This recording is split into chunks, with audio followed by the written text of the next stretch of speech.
Praise the Lord! Now and forever! Praise the Lord! The will of the Father! Yes, I will! Maraming palakpak! Maraming grasya! Ayan! Doon yung daming panahon pa ng ating Panginoong Jesucristo, talagang uso-uso na yung hatol. Di ba? Hanggang sa ngayong panahon. Kaya nga pag nanonood tayo ng TV, yun sa mga bali-balita, meron tayong, nakakahatol din tayo eh. Kasi, Nagko-comment ka eh. nagko-comment tayo. Yan. Nakakainis yan.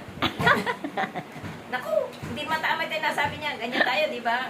Nagko-comment tayo, pero bawat isa sa atin, wala namang tayong alam talaga.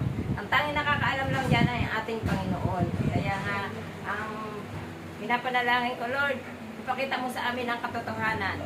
Mailatad na ang katotohanan upang ang katarungan ay siyang mga ibabaw. Amen. Kaya, yun.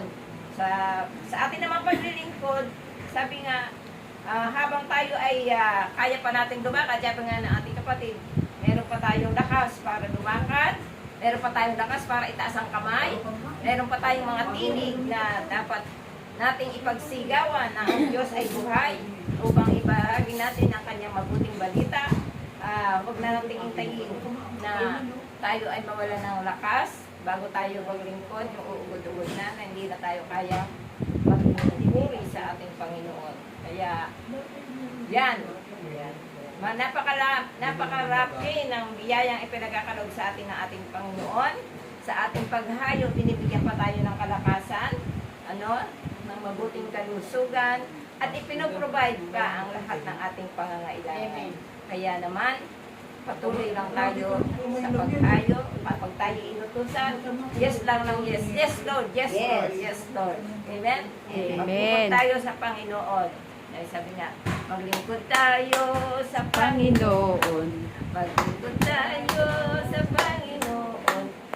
Kung ayaw ninyo, ako na lang. Kung ayaw ninyo, ako na lang. Diurong, diurong. Amen! Amen. Ayun po. Maglingkod tayo.